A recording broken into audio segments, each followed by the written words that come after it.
Hi, beautiful souls. I'm Elizabeth, and welcome back to Untangling the Heart. This time is for you. So grab your cup of coffee or your tea, whatever it is that brings you a sense of comfort.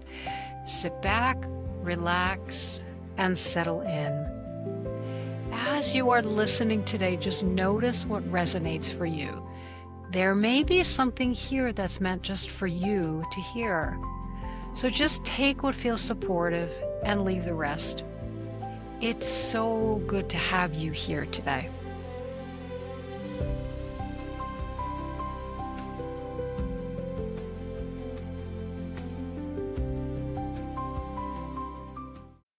Today, we're talking about something that's incredibly subtle, but incredibly important at the same time. In this episode, we're going to explore the hidden ways that we learn how to brace ourselves emotionally. And I think you might recognize some things as we talk a little bit along the way today. And how do we recognize those patterns? How do they show up in our everyday lives? Have you ever done some overthinking? No, I bet you haven't, right? We overthink so many things that we do on a day-to-day basis. We second guess ourselves. We stay too much in our head and we forget to really look at the real reality of what's happening. So, for example, have you ever had a conversation with someone and then afterwards you second guessed yourself and you thought, oh, why did I say that? Or why didn't I say something? I know that that happened to me in much younger years where I would second guess myself and then ask myself, why didn't I come back with an answer? Why did I let them overpower me? Or why did I let them make me feel the way that I feel, badly about ourselves? Well, here's something to think about. No one can make you feel in any way. That's up to us to choose how we feel. But that can show up about, having feeling like we're overthinking. Or have you ever had this experience where you have mentally prepared yourself ahead of time that something is going to go wrong? Hmm, maybe that resonates with you. So maybe you've gone for a job interview, or maybe you're preparing to take an exam or a test, right?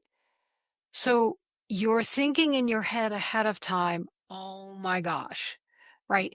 There are going to be all of these other candidates for this job interview, and there's no way that I'm going to be able to get this job, or there's no way they're going to understand, or I'm going to be able to come across perfectly. Okay. So maybe you've done that. There's no judgment. We've all had an opportunity to think that way. Another thing that, um, that mental preparedness of it's going to go wrong.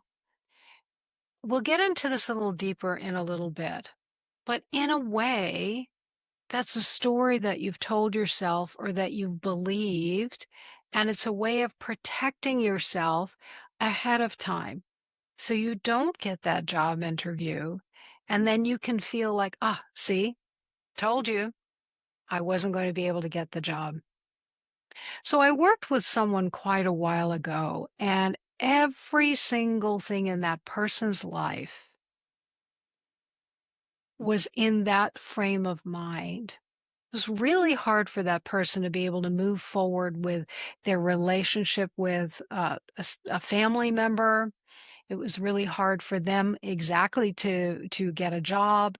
It was really hard for them to see this picture of what really we're made up of is abundance and a way to create anything in our lives in a good and positive way. And this person just mentally prepared for everything going wrong in their life. And guess what? It did because we they were able to shut themselves down and prepare for the worst. instead of seeing the best. And maybe you felt that way as well. No judgment again. It's just a way of protecting ourselves. Maybe you have um, just downplayed your excitement just in case, right? We inside we set ourselves up for failure or feeling failure because this way, in a way, we get used to it. We get used to that feeling, and then we're not disappointed in the end.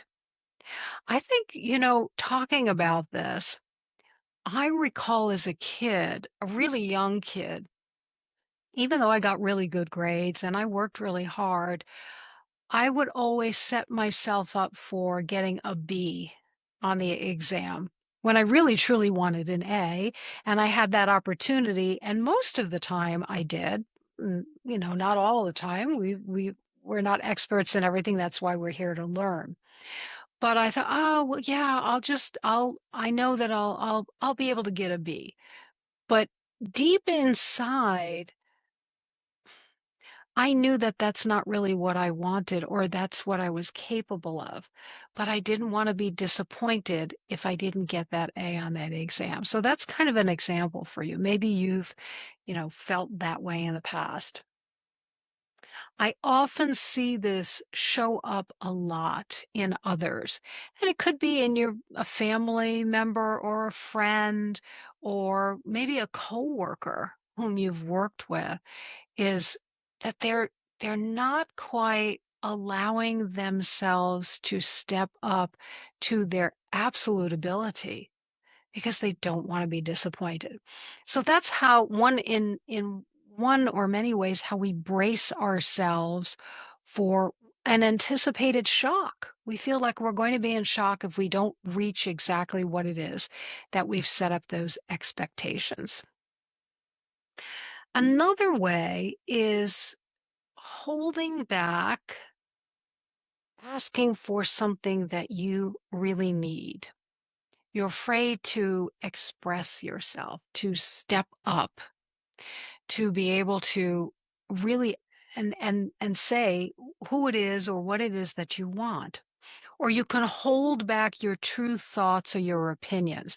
Maybe we're afraid that we'll ruffle somebody else's feathers or will hurt somebody else's feelings. That's what I often see with a lot of people that I work with. They're afraid to hurt other people's feelings or to say something that and make them feel like what they said was not true. So I'm going to give you an example, another one that happened to me. And this was in college, believe it or not. But we all do growing in this lifetime, and I don't judge myself for having this experience because I've learned from it. So I was in my guidance counselor's office and I had all of my courses laid out and I had, if this course, if I couldn't get into this course, I had another course. So I was very, very prepared. And she spoke to me and she called me by the name of Ruth. Well, that's my middle name. And guess what? I didn't correct her. I allowed her to keep calling me Ruth because I didn't want to be confrontational. I didn't want to speak up for myself and say, but that's my middle name. My name is Elizabeth, because she had called me that and I didn't want to embarrass her. But the honest truth is that I was embarrassed and I was afraid to speak up. Now, that sounds unbelievable to me now that I would not correct someone.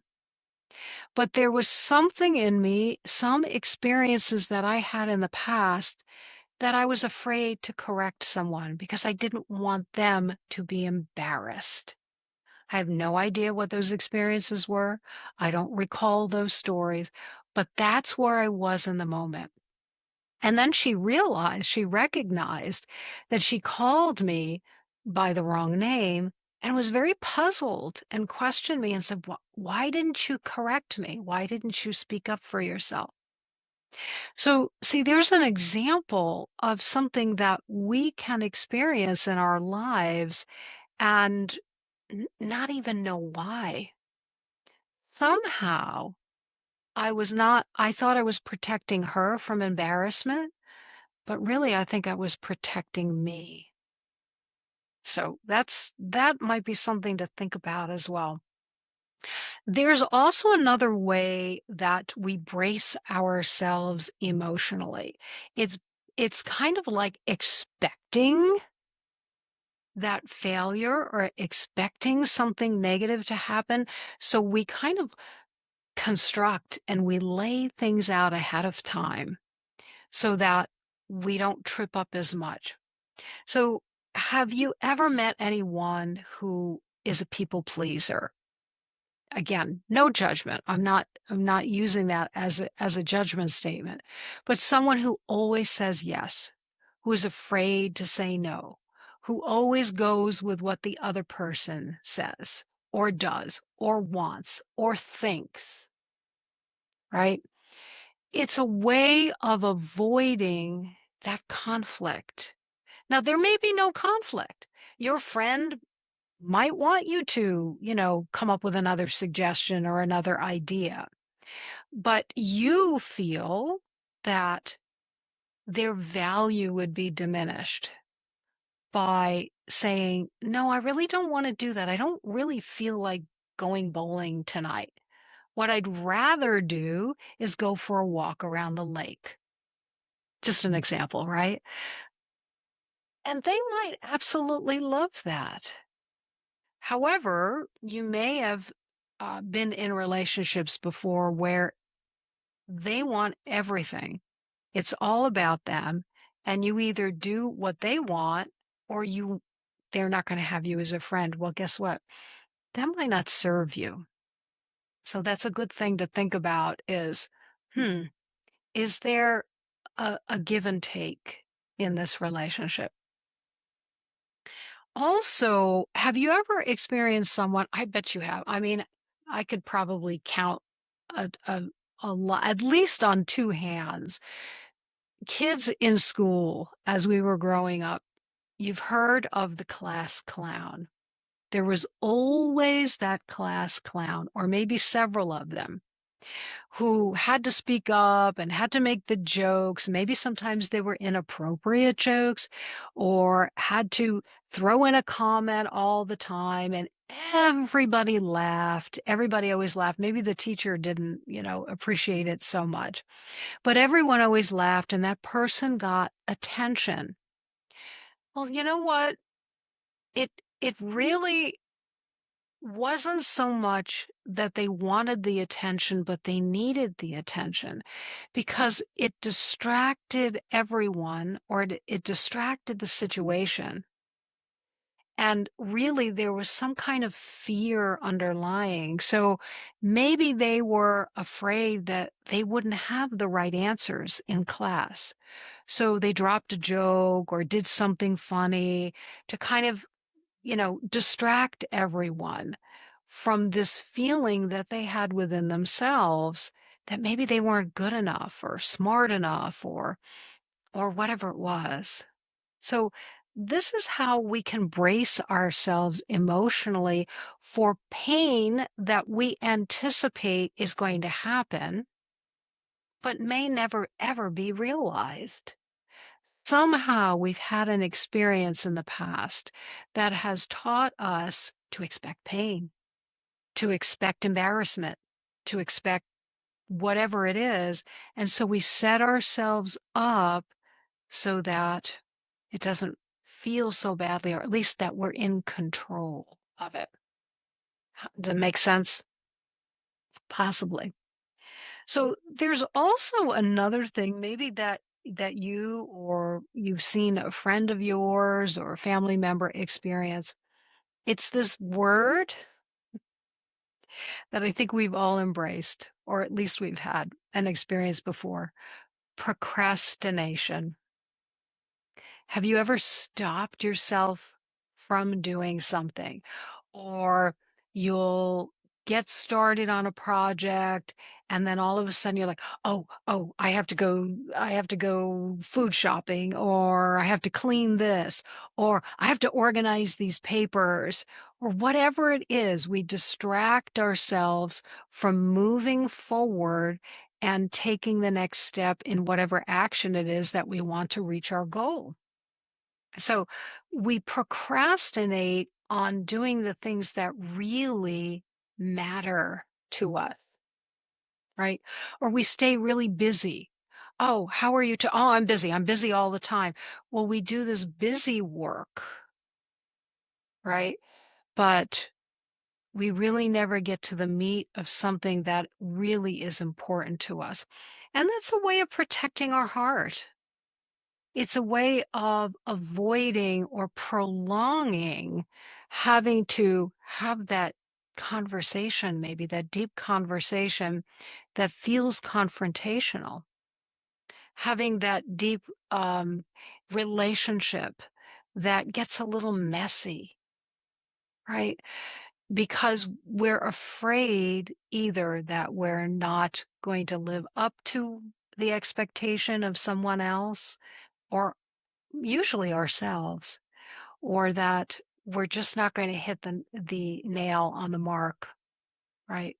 So this is what we do to brace ourselves ahead of time.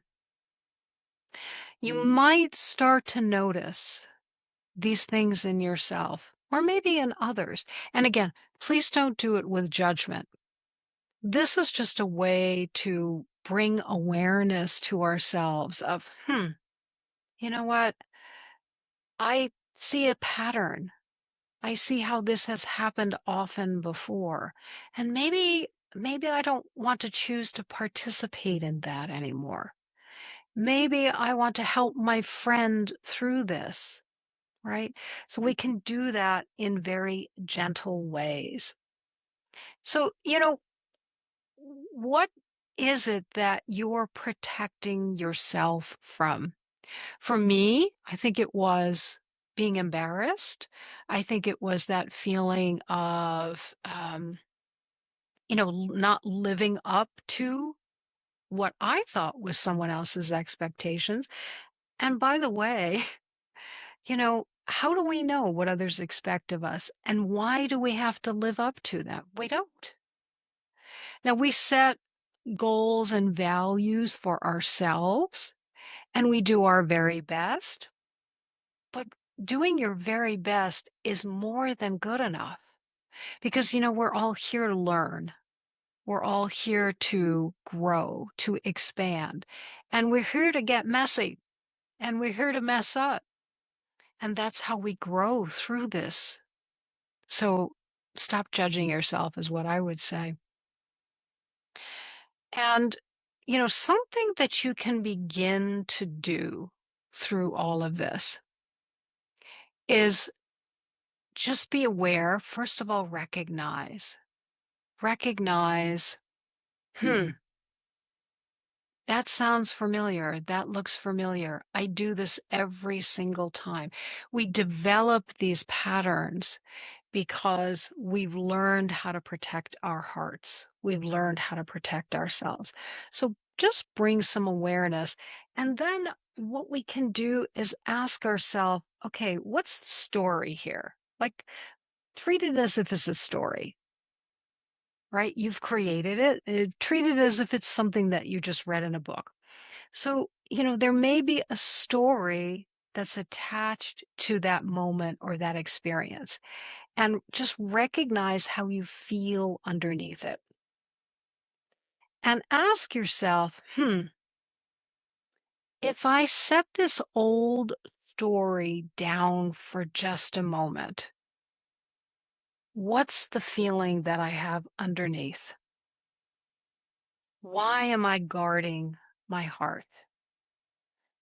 Why am I protecting myself? What am I protecting myself from? What's the bad thing on the other end? Or what's the good thing on the other end? And then ask myself, what is the feeling alone? Ask myself, ask yourself, ask someone else. What is the feeling that remains? And don't be afraid of feelings. Our bodies create feelings. Our organs and our systems create these emotions for a reason, and all they are frequency. It's just like a radio station, right? Every single one of those feelings has its own little radio station. And if you've experienced something over and over and over again, and you're feeling within you rejection, or you're feeling that you've been left out, gosh, I don't know how many times when I was a kid I felt left out. And that can translate into behaviors as an adult of feeling left out or feeling rejected or feeling, just really sad and you're not recognizing why. So, what's the story underneath it? And what is the feeling that remains? And then just look at that feeling in a non judgmental way. I feel left out. And I don't like that feeling. Or I feel embarrassed and I don't like that feeling. And I can feel it right here, or I can feel it in my gut, or it I get a headache every time I feel that feeling. Just recognize in your body where you feel it. And then just think about, are you willing to meet what is beneath the surface? Are you willing to just take a couple of minutes and just look at it? You don't have to do anything. There's nothing wrong with you. You don't have to be fixed. You're not broken.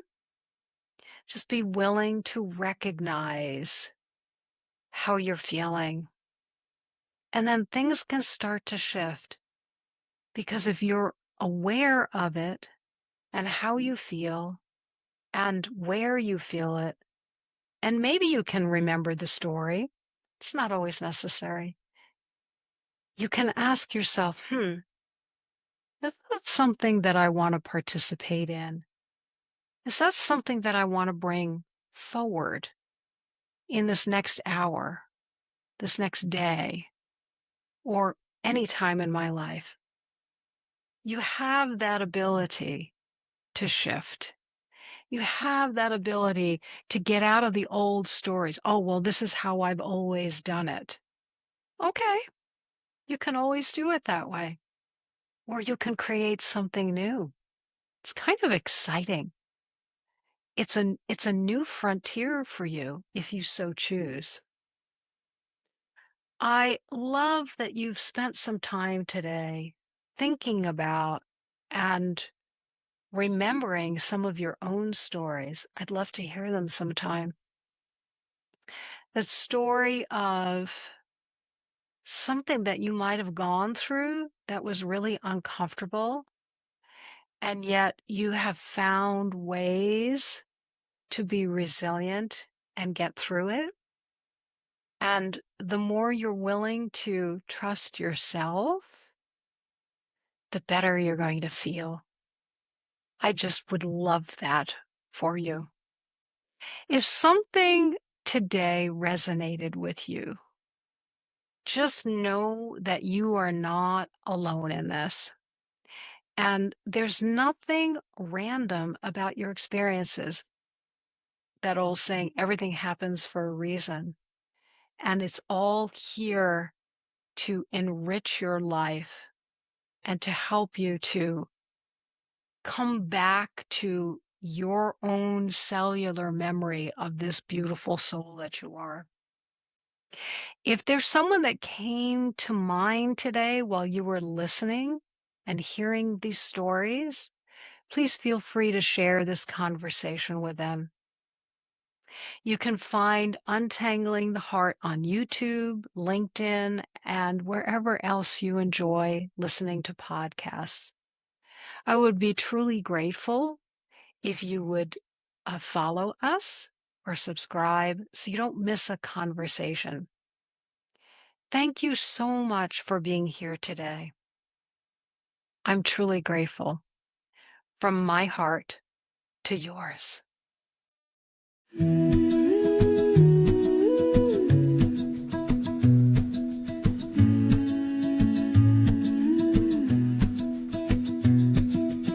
We've all got stories we don't say out loud, little knots we hide away. You're not broken, you're just learning to be honest with what you feel today. This is untangling the heart, one brave breath, one tiny start, finding strength